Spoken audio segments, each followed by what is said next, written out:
Art Garfunkel, who created half of the hit Sound of Silence with Paul Simon in 1964, lost his voice almost forever. Famous as an icon of folk rock, Art Garfunkel, along with his close friend, created an extremely prominent music market. Ironically, his career path was abruptly cut off in 2010 after a tragic incident. Many people question whether Art Garfunkel, now 82 years old, will ever be able to return to the music industry again. Our video will tell you the answer. Let's get started. In a poignant turn of events during a 2010 concert in New Orleans, part of a highly anticipated Simon and Garfunkel reunion tour, the legendary Art Garfunkel, then 78 years old, encountered a devastating setback that would reverberate through the rest of his career. The very essence of his being, his ability to sing, was abruptly snatched away. Midway through the performance, a haunting silence enveloped the venue as Garfunkel grappled with the sudden loss of his vocal prowess. This harrowing incident would mark the beginning of a tumultuous period in the singer's life. The aftermath brought a grim diagnosis, partial paralysis of one of his vocal cords. The revelation cast a dark shadow over Garfunkel's storied singing career, leaving both fans and the artist himself in a state of disbelief. To compound the tragedy, Garfunkel made the difficult decision to halt his lifelong collaboration and tour with Paul Simon, an artistic partnership that had become iconic in the realm of music. The year that followed was one of profound transformation for Garfunkel. In a bid to regain control over his vocal abilities, he made the courageous choice to cease not only tobacco, but also cannabis consumption. The journey to recovery was laden with uncertainty, and the once undisputed master of melody found himself navigating uncharted waters. The gravity of the situation extended beyond the physical realm. It triggered a profound identity crisis for Garfunkel. For someone who had been singing since the tender age of 5, the prospect of a life without his melodic gift seemed unfathomable. In a poignant reflection during a 2018 interview with the Desert Sun, Garfunkel bared his soul, stating, "I'm born to be a singer. I don't know myself without singing." These words encapsulate the depth of his struggle and the profound impact of the tragic incident on his very sense of self. Art Garfunkel's path to recovery from the vocal setback in 2010 was a protracted and arduous journey, stretching over 4 years until 2014, when he could finally reclaim the dulcet tones that had defined his musical career. This period of rehabilitation was not for the faint of heart, demanding what he described as patience beyond patience. To resuscitate his once celestial singing ability, Garfunkel embarked on a delicate and deliberate process. He commenced by softly crooning along to the gentle melodies of his musical influences, finding solace in the tunes of James Taylor and the Everly Brothers. As if in a quiet, introspective sanctuary, he gradually progressed from the solitude of his own voice to the hallowed halls of empty concert venues. His journey towards recovery unfolded in stages, each a testament to his resilience. The initial steps involved performing in vacant concert halls, a solitary pursuit of harmony echoing through the empty spaces. As his vocal strength returned, he ventured into more intimate settings, sharing his evolving artistry with small audiences. These included his wife's Buddhist congregation, a gathering that symbolized not just a musical revival, but also a spiritual reconnection. Another milestone was a performance in a New York City art gallery where the modest 90 seats bore witness to the gradual reawakening of Garfunkel's voice. Yet, beyond the physical rehabilitation, Garfunkel grappled with a profound identity crisis. The man who had once epitomized perfection in his craft found himself humbled, embracing a self-deprecating alter ego he humorously dubbed Walter.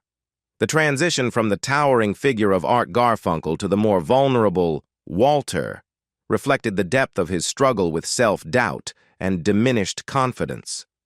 Undeterred by fears and doubts, Garfunkel courageously confronted the challenge of reclaiming the stage. Even when he doubted his ability to sing, he stepped into the limelight, driven by a potent combination of adrenaline, fear, and an unyielding determination. In a candid revelation, he shared that the pretense of recovery played a pivotal role, asserting, "When you act as if you're recovered, the act brings along the truth." After a grueling 4-year journey, Garfunkel finally felt the comfort of grace in large-scale performances once again. The loss of Garfunkel's voice was not the only tragedy in his life. In 1970, the tragic unraveling of the once unbreakable bond between Art Garfunkel and Paul Simon, the soulful architects behind the renowned Simon and Garfunkel duo, was rooted in a poignant breach of trust. The narrative of their dissolution, laden with the weight of betrayal, paints a somber picture of shattered camaraderie. The rupture began to manifest as a sinister fissure when Paul Simon, one half of the phenomenally successful musical tandem, made a fateful decision to release a solo single clandestinely under a different identity, all while the duo was still contractually tethered to big records. This clandestine move by Simon, perceived by Art Garfunkel as a profound betrayal, acted as the catalyst that ignited the flames of discord. Art Garfunkel, who had shared the limelight and success with Simon for years, found himself blindsided by this surreptitious solo venture. The perceived breach of trust cut deep as the very foundation of their artistic partnership crumbled under the weight of deception. The revelation of Simon's secret solo endeavor not only unveiled a fracture in their professional relationship, but also exposed the vulnerability of their personal connection. The ensuing tensions, fueled by a sense of betrayal and the erosion of trust, reached an irreversible crescendo. The once harmonious duo, which had produced timeless classics, succumbed to the tumultuous undercurrents. The year 1970 marked the mournful culmination of their journey together as Simon and Garfunkel, with an official announcement heralding their separation. The disintegration of the musical powerhouse was tragically sealed, leaving behind a legacy stained with the bitterness of broken trust and the unfulfilled promise of musical collaboration. Art Garfunkel, when questioned about the possibility of a reunion with Paul Simon, has cast a shadow of pessimism in recent years. In a desolate reflection in 2014, he revealed, "I know that audiences all over the world like Simon and Garfunkel. I'm with them. But I don't think Paul Simon's with them." This stark admission hints at a profound disconnect, a chasm between the yearning of global audiences and the seemingly irreparable differences that divide the duo. Further insights from both Simon and Garfunkel serve only to deepen the tragic narrative, emphasizing the implausibility of a reunion rooted in the intricacies of their personal struggles. The echoes of personal issues resonate through their statements, underscoring a poignant truth. The wounds inflicted upon their artistic partnership may be too deep to heal. As the years unfold, the legacy of Simon and Garfunkel emerges as a complex tapestry woven with threads of immense success, personal tensions, and intermittent reunions. Garfunkel himself, in a reflective moment during a 2017 interview, likened his relationship with Paul to a marriage, one that waxes and wanes. The once hopeful whispers of a reunion between the iconic duo Simon and Garfunkel have been extinguished by the stark candor of Paul Simon. The anticipation among fans, akin to a collective yearning for a musical resurrection, has been met with a disheartening reality. In a 2016 interview with David Green of NPR, Simon emphatically dismissed the prospect of a reunion, dashing the hopes that had lingered in the hearts of devoted admirers. With a poignant bluntness, Simon articulated his conviction that a reunion was an unlikely eventuality. Contrary to the fervent desires of fans who clung to the dream of witnessing the duo's harmonic renaissance, Simon asserted, "I don't think most people do want a reunion. The fact is, like, we did do 2 big reunions, and we're done." The finality in his words seemed to echo with the weight of a chapter irrevocably closed, leaving fans to reconcile with the bitter truth that their musical heroes might never grace the stage together again. Simon's candid revelations extended beyond a simple lack of enthusiasm for a reunion. They delved into the intricate dynamics of his relationship with Art Garfunkel. The comments suggested a relationship strained to its limits, where the allure of reliving the glory days was overshadowed by the burdensome weight of perceived obligations. Simon laid bare the less than harmonious reality, stating, "Quite honestly, we don't get along, so it's not like it's fun." These words peeled back the veneer of on-stage harmony to reveal the discord that had marred their relationship off-stage, rendering the prospect of a reunion not only unlikely, but seemingly incompatible with the strained dynamics that had defined their connection. Following the disheartening dissolution of the iconic duo Simon and Garfunkel in 1970, Art Garfunkel embarked on a solo odyssey, seeking to forge a musical identity distinct from his acclaimed partnership with Paul Simon. His solo debut, the critically lauded Angel Claire, emerged in 1973, showcasing Garfunkel's vocal prowess and musical finesse. The year 1975 witnessed a fleeting reunion with Simon as they collaborated on the poignant track "What a Wonderful World," featured in Garfunkel's second solo album, Breakaway. This marked a significant moment, as it represented the first Simon and Garfunkel collaboration since their painful breakup. Despite the reunion's fleeting nature, the emotional resonance of their joint effort was palpable. The duo's complex dynamics surfaced once again in 1981 during a monumental reunion concert in Central Park, New York City. Drawing an astounding 500,000 people, the event underscored the persistent challenges in their working relationship. Plans for a tour and a double album, initially envisioned to rekindle their musical partnership, crumbled under the weight of unresolved tensions.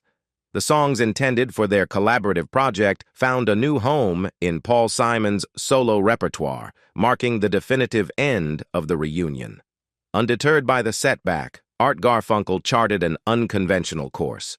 Venturing into the realm of acting, he took on roles in notable films such as the 1971 drama Carnal Knowledge and television productions like the 1998 show Arthur. Amid his forays into the world of acting, Garfunkel remained dedicated to his solo musical endeavors, occasionally collaborating with luminaries such as Bruce Springsteen. The year 2010 brought a tragic challenge to Garfunkel's enduring artistic journey. A vocal cord issue threatened to silence the melodic timbre that had defined his career. However, with resilience as his guiding force, Garfunkel navigated the precarious path of recovery, reclaiming his voice after 3 arduous years of unwavering dedication. In a 2013 declaration, he shared that his voice was 96% back, a testament to the tenacity that fueled his comeback. Paul Simon, a luminary in the realm of music and one of the best-selling artists of all time, has also fervently embraced the solitary journey of his solo career. A maestro in his own right, Simon has consistently woven musical tapestries that transcend genres, a testament to his unyielding talent and limitless versatility. The somber echoes of the duo's dissolution fade into the background as Simon, undeterred by the echoes of a bygone partnership, forges ahead with unwavering dedication. His 15th solo studio album, 7 Psalms, released on May 19, 2023, stands as a testament to his enduring creativity. Conceived as a 7-part opus meant to be consumed in its entirety, the album unveils an entirely acoustic performance featuring esteemed guests like Wynton Marsalis and Simon's wife, Edie Brickell.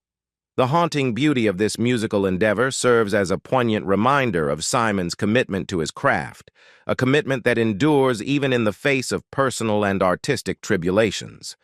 The accolades garnered by Simon over the years underscore the indelible mark he has left on the musical landscape. A staggering 12 Grammy Awards, a Lifetime Achievement Award, and induction into the Rock and Roll Hall of Fame, both as part of Simon and Garfunkel and as a solo artist, paint a portrait of an artist whose impact transcends time and collaborations.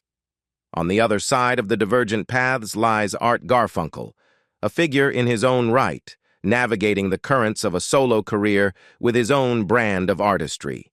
Despite the frictions that severed the harmonies of the iconic duo, Garfunkel has etched his name in the annals of music history.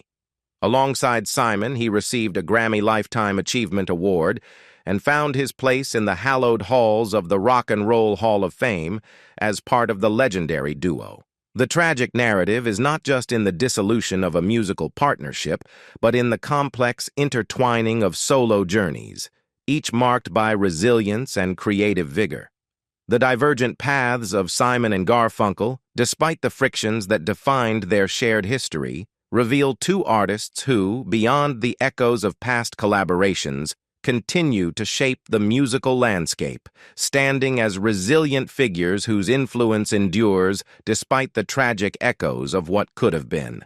Besides Simon and Garfunkel's unfortunate split, there are some things you may not know about these two people. The tragic narrative of Simon and Garfunkel's journey to folk rock prominence unfolds against the backdrop of a fateful decision that almost stifled their rise to musical stardom. In 1964, their debut album, Wednesday Morning 3 a.m., featured the now iconic track, The Sound of Silence, rendered entirely acoustic. Yet, the reception was far from the resonant chord they had hoped for. The album, predominantly acoustic guitars, and the duo's vocals languished in the shadows of indifference and met with a response that echoed with silence. Faced with the disheartening reality of a flop, Simon and Garfunkel briefly parted ways, their musical dreams hanging by a thread. A twist of fate occurred in 1965 when producer Tom Wilson astutely observed a glimmer of attention toward The Sound of Silence from certain radio stations. Without consulting the duo, he made a daring move, remixing the track by infusing it with electric guitars, electric bass, and drums. The result was a seismic shift from the original acoustic rendition, transforming the song into the version etched in the collective memory of most listeners today. The tragic irony lies in the fact that the very genre-defying fusion of folk and rock for which Simon and Garfunkel would be immortalized was born out of a remix that diverged drastically from their initial artistic vision. There is a truth. In a time long before the world would come to know them as folk rock legends, the duo found themselves concealing their true identities beneath a web of fabricated names, a poignant reflection of the challenges they faced. As they ventured into the realm of music, Simon and Garfunkel, inspired by the Everly Brothers, initially crafted tunes that danced to the beats of 50s sock-hop teen pop. Their early repertoire, including the bubblegum hit Hey Schoolgirl, marked the genesis of their musical endeavors. However, success came with a condition, a record deal that demanded they shed their actual names, perceived as too ethnic and potentially alienating to Middle America in the prevailing societal context. Thus, the duo assumed the guise of Tom Graff and Jerry Landis, adopting the moniker Tom and Jerry. The tragic irony lay in the necessity to cloak their true identities to conform to the norms of the era. This decision not only masked their cultural heritage, but also obscured the authenticity of their burgeoning artistry. It was a time when the industry demanded conformity, and Simon and Garfunkel reluctantly played their part, concealing their true selves behind pseudonyms. Paul Simon, in particular, found a certain solace in the anonymity of false names. The desire to shield his early compositions, which he considered cheesy and unsophisticated, led him to adopt various pseudonyms such as True Taylor and Paul Kane during his pre-Simon and Garfunkel years. These artistic alter egos became a refuge, allowing him to navigate the evolving landscape of the music industry. Garfunkel, too, embraced an alternate persona, operating as Tom until the duo's musical prowess elevated them beyond the need for such disguises. The tragedy lies in the fact that, in the pursuit of success, They were compelled to suppress their true identities and artistic expressions. The narrative takes a wistful turn as one imagines the missed opportunities for humor and camaraderie, pondering what might have been had they recorded a song or two as Bugs and Daffy, casting off the weight of pseudonyms for a moment of laughter in the midst of their early struggles.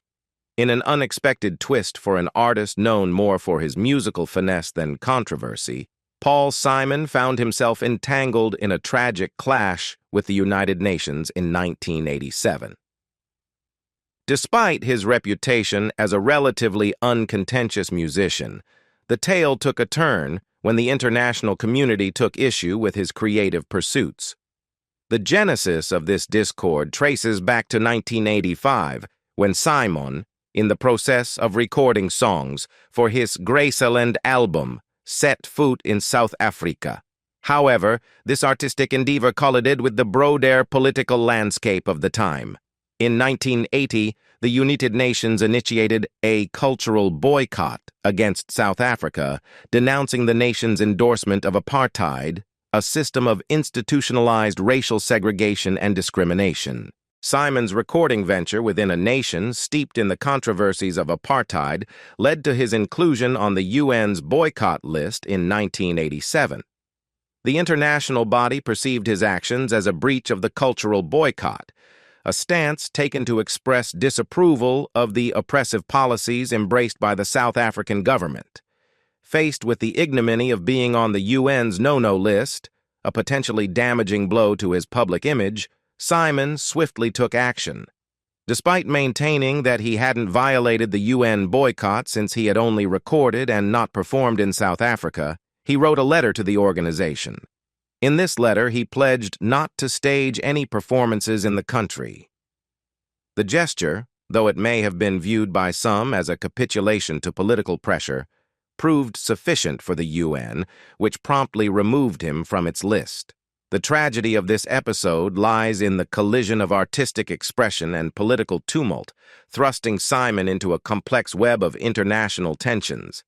Despite his swift efforts to rectify the situation and clarify his stance, the incident serves as a reminder of the intricate relationship between artists and the socio-political contexts within which they operate. Tro le vois moi quan he kang tang gua, Simon va Garfunkel, amidst the echoes of their reunions that remains but a wistful dream. A tragic legacy unfolds with a bittersweet resonance in the story of Art Garfunkel's son, Art Garfunkel Jr. While the prospect of a revival of the legendary duo's harmonies may remain elusive, a new chapter emerges as the younger Garfunkel steps into the limelight, carrying the weight of a storied musical legacy. Born into a household where melodies and harmonies were more than just notes, they were a way of life. Art Garfunkel Jr. inherited a musical tradition that spoke of both brilliance and turmoil. The early cadence of his life was set against the backdrop of his father's illustrious career, a legacy that seemed both a blessing and a daunting challenge. Immersed in a world resonating with the echoes of iconic harmonies, the young Garfunkel found himself drawn into the gravitational pull of music, succumbing to the inevitable allure of a career in the same field. In a world where comparisons are inevitable, Art Garfunkel Jr. navigates the delicate dance between legacy and individuality. Carrying the weight of his father's name, he embraces the challenge with a passion and talent that mirror the emotive power and musical versatility that characterized his father's own journey. Yet Art Jr. is not merely a mimicry of the past. He is a torchbearer of tradition infused with a unique style and contemporary flair. The tragic beauty lies in the juxtaposition of his musical inheritance and the relentless pursuit of his own identity within the industry. The specter of big shoes looms large, but Art Jr. transforms the daunting challenge into a source of motivation. He steps into the shadows, cast by his father's legacy, not as a mere imitator, but as a musician determined to carve his own path, pushing the boundaries of his artistry and leaving an indelible mark on the ever-evolving music industry. The tragic saga of the Garfunkel legacy unfolds with poignant nuance as Art Garfunkel Jr., the torchbearer of an iconic name, ventures into the realm of music. In choosing to tread the same musical path as his legendary father, the young Garfunkel embarks on a journey fraught with both the weight of legacy and the poignant pursuit of individuality. By stepping into the footprints left by his father, Art Garfunkel Jr. doesn't merely continue a legacy. He undertakes the arduous task of carving out a destiny uniquely his own.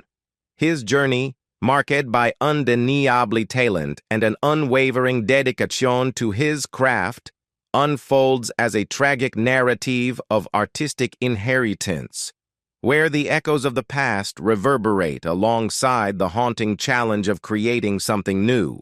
The young Garfunkel, armed with the musical tradition handed down through generations, becomes a storyteller in his own right. His melodies are not just notes. They are a poignant dialogue with his lineage, a conversation that grapples with the profound weight of expectation while seeking to break free into uncharted territory. The tragic beauty lies in the delicate balance between honoring a legacy and the insistent pursuit of creative autonomy. As Art Garfunkel Jr. navigates this intricate dance between tradition and innovation, his talent and dedication emerge as beacons of promise, illuminating a future that holds the potential for a new chapter in the enduring Garfunkel legacy. The tragedy, then, is not in the pursuit of musical greatness, but in the shadows of a name that both guides and challenges, a name that carries with it the echoes of triumphs and tribulations. What do you think about Art Garfunkel's life and reasons for difficulty returning to singing? Leave us your comments in the section below. We hope you have found this helpful video. Don't forget to leave a like, share, and subscribe to the channel if you like it. Thank you for watching this and see you in the next videos. Goodbye.